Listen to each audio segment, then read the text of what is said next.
Hey, how's it going? Sir, are you okay? What? Oh, this? It's probably nothing. I'm sure it'll go away. Go away? But, sir, that can't be good. No, it's cool. Really. Do you want a napkin or something? Everything's fine. Thanks. You wouldn't ignore this. So why ignore the signs of a stroke? At the first warning signs, call 911 immediately. Because time lost is brain lost.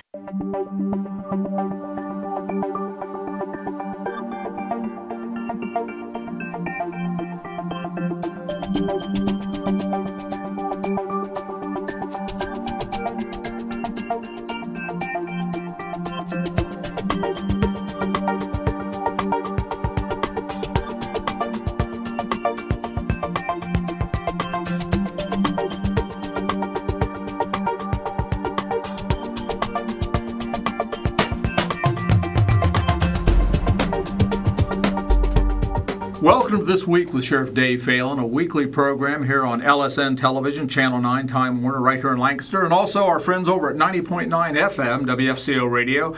Yours truly, Sheriff Dave Phalen. Each and every week we have guests from within the Fairfield County Sheriff's Office and community leaders throughout Central Ohio. Today's special guest is Deputy TJ Strawn. Always good to see you, TJ. Sheriff, good to see you. And TJ works with Job and Family Services and is in charge of the looking for people that are not paying child support. Correct. I'm assigned to Child Support Division. I serve warrants for parents non-support and also papers, contempt of court papers, security if needed for hearings. Sometimes I have to sit in on them if there's a protection order or something like that involved, or there's maybe some kind of trouble or history between the parents. I sometimes have to sit in on them also. Tell us a little bit about your background, then we'll talk more specifically about some of your responsibilities over Job and Family Services. You've been on how long? 14 years with the department. I was an auxiliary for a year before I was hired full-time. I've worked the jail. I also have worked our communications center, assigned to Patrol Division for many years before taking over my current assignment with Child Support Enforcement Agency. I'm also on our department's SWAT team too. A lot of responsibility, lots of things going on. I'm very busy. Sometimes it does sound like it. Sometimes I feel like there's not enough hours in an 8-hour workday to get all my time or all my things I need done. But yeah. Now, those assignments you've worked in the past, what are some? I guess which assignment did you like best? To be honest with you, I really enjoy the assignment I'm doing now. Okay. It's just something about it I enjoy. The people I work with at JFS are great. My coworkers are always willing to help me out if I need help serving a warrant or whatever it may be. I really truly enjoy what I'm doing right now. Now, so you've been on 14 years. Is there anything that you've noticed that's really changed a lot in the 14 years you've been with law enforcement? A lot of I like to look at the cruisers as one of my. When I first started, all you had in the car was a radio. Now we have computers and the GPS. We can pull up maps of houses and what things look like. We can get pictures of suspects. Just so many different things that have changed in this line of work. Now, as part of the SWAT team, you guys could be called out at any time, right? Anytime. We're on call 24 hours a day. Sometimes you get called out while you're at work. Sometimes your phone or your pager goes off 2 or 3 o'clock in the morning, and you have to respond. And that's actually an assignment you have to try out for. You don't get any additional pay for that, do you? We get no additional pay for it. It's kind of a volunteer basis. The reason I like it is the training we get is phenomenal. Not only training that you use for SWAT, but it's training I can use on the streets too, tactically. Things that just help me to be a better deputy too. And you've kind of been in some physical fitness competition, haven't you? I have been. Ran a half marathon this year, training for another one, and if I can keep my training up, I want to run a full marathon in October. Oh, that's coming up. You're doing the Columbus Marathon, right? That's my goal. Okay. I'll make a decision here in a few months. So how many days a week do you run, and how far? I'm running 4 or 5 days a week, probably 5 to 12 miles at a time. That's pretty tough. It's pretty tough. Now, did you do some competition with some of the folks at the downtown Columbus? It was an event called the Tough Mudder. We did up by Cleveland. This was back in April. It was an 11.5 mile military-style obstacle. They had us jumping off of planks into quarries, and they had one exercise in particular. It was you had to swim through this ice water. A lot of military-style like obstacles, jumping over things. A lot of mud and water and muck. And now, was this primarily law enforcement, or is it just a whole? It was host of different people. A whole host of different people, all variety of people. I said there were 3 of us from work that competed in it, and you did pretty good, if I remember correctly. We completed the 11.5 mile course in like 2 hours and 36 minutes. So, okay. It was tiresome. It wore me out. I think we were all in bed at like 5 o'clock that evening. Yeah. Just from being wore out from it. But so, how important do you think it is? Now, see, you're a guy that stays in shape, and I try to jog and do some different things myself. How important do you think it is in being a law enforcement officer to be in good physical condition? I think it's very important.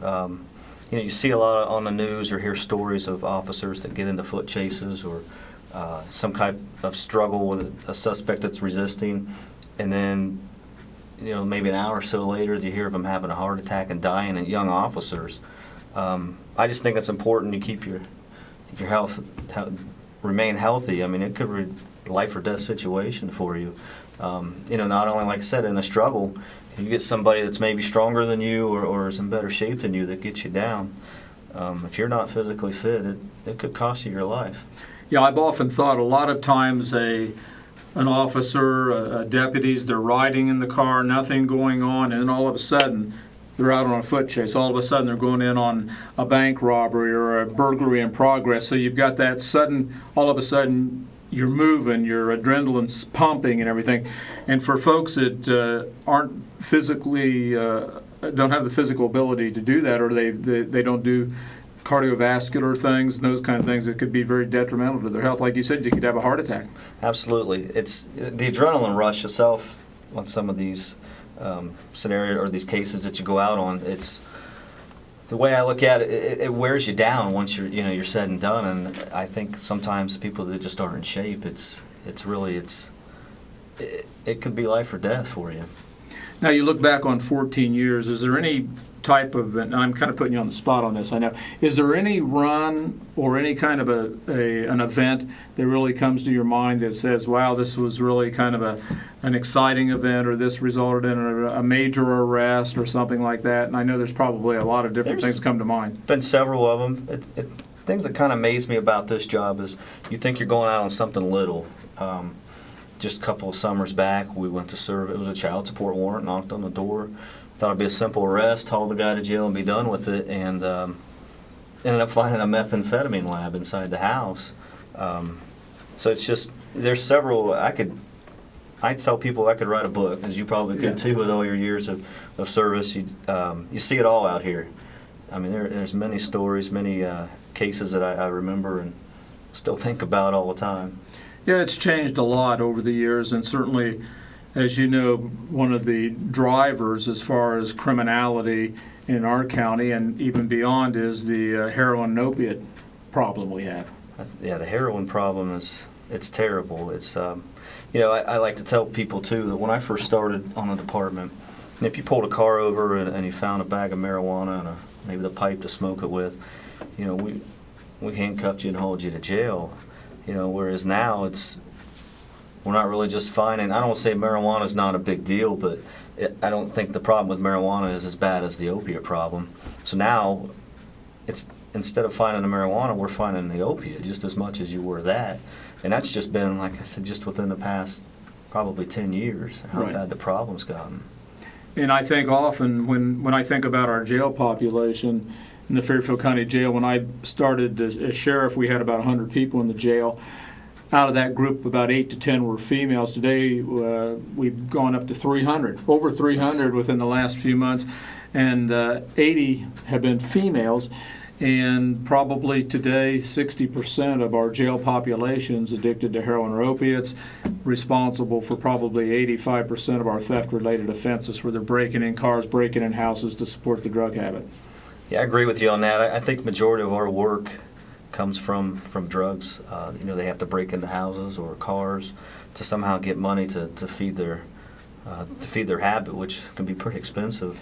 How often do you see that with the child support issue? As far as, is there even a connection between people not paying child support that are involved in drugs? I get a lot of that.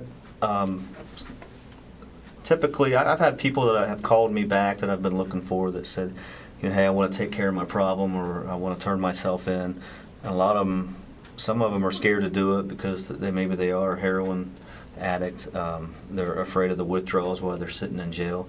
So I see that quite a bit, actually. Mm-hmm.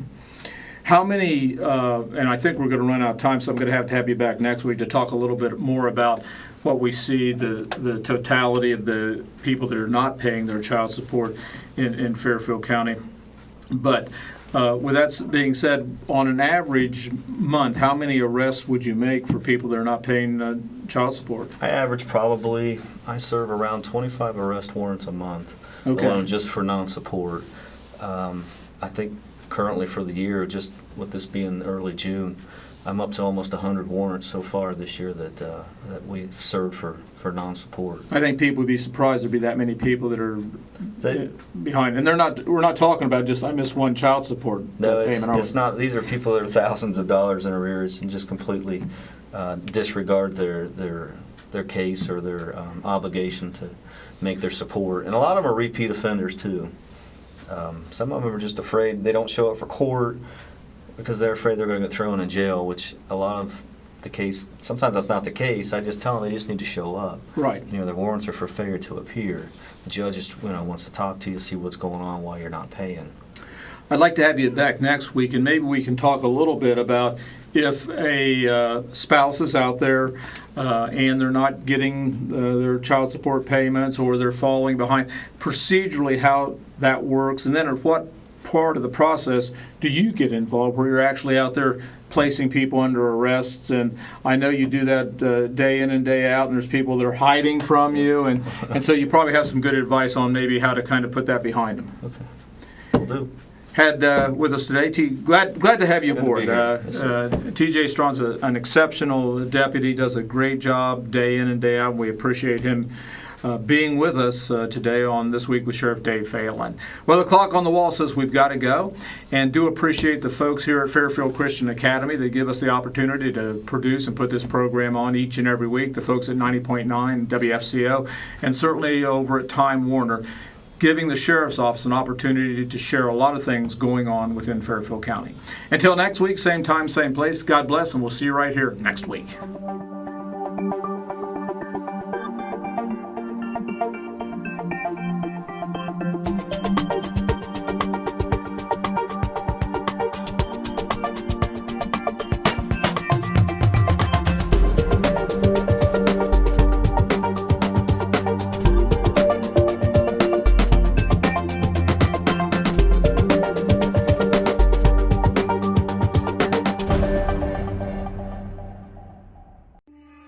I didn't need help from anybody. I was good at everything. And this, the drugs and the alcohol, I couldn't stop doing it. I went down a path of destruction, just about escaping the feelings. I never used one without the other. It was chaos. A dump truck was insanity. It plowed into us. I know it was the devil. I actually got suspended from baseball. I said, I need help, but I can't do it anymore. I fell on my own. You do with me what you want to do with me, but I surrender.